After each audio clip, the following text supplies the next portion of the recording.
l'outil. Vous savez, Marx a parlé des gens qui possédaient les moyens de production, mais je vais aller dans ce sens-là, à ma façon. L'outil est un clivage, est clivant l'outil. Il y a ceux qui fabriquent l'outil et ceux qui s'en servent. Par exemple, Beethoven, il fabrique des outils. C'est d'ailleurs les partitions.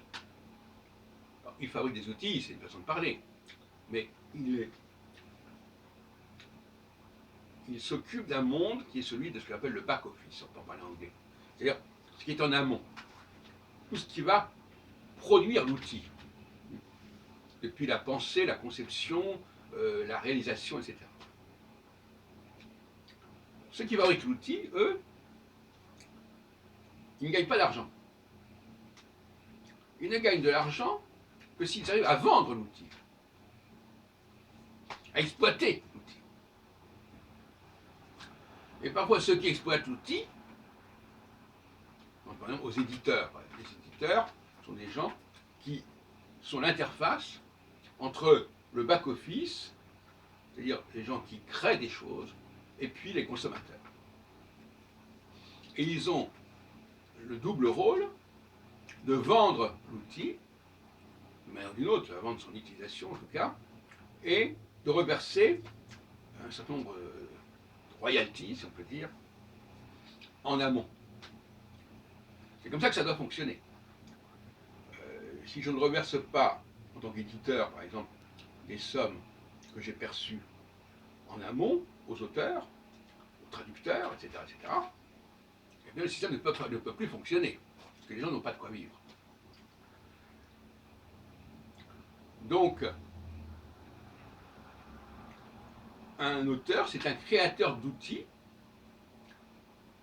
c'est-à-dire quelqu'un qui est, c'est pas lui qui va créer nécessairement l'outil, mais il va être accompagné d'une maisonnée, d'une équipe de gens qui eux-mêmes, de fil en aiguille, vont construire les outils. Et ensuite, il y a l'éditeur, au sens large, c'est-à-dire celui qui va commercialiser le produit, l'outil. Pas l'éditeur dans les domaines les plus divers, en fait. Et là,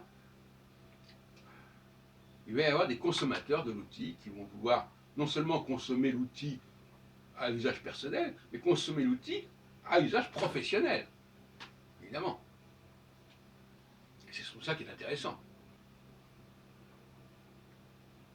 À usage professionnel, on voit des tas de gens, par exemple, qui se servent de scanners, d'ordinateurs, de machines à encaisser, etc. Des caissières. Bon, alors effectivement, ces gens-là, ils utilisent l'outil et ils sont payés pour utiliser l'outil parce que justement, il y a des gens qui consomment des choses.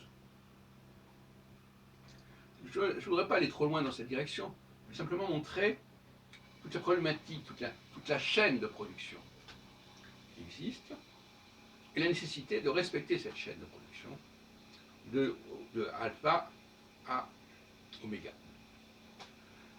Ça me paraît essentiel.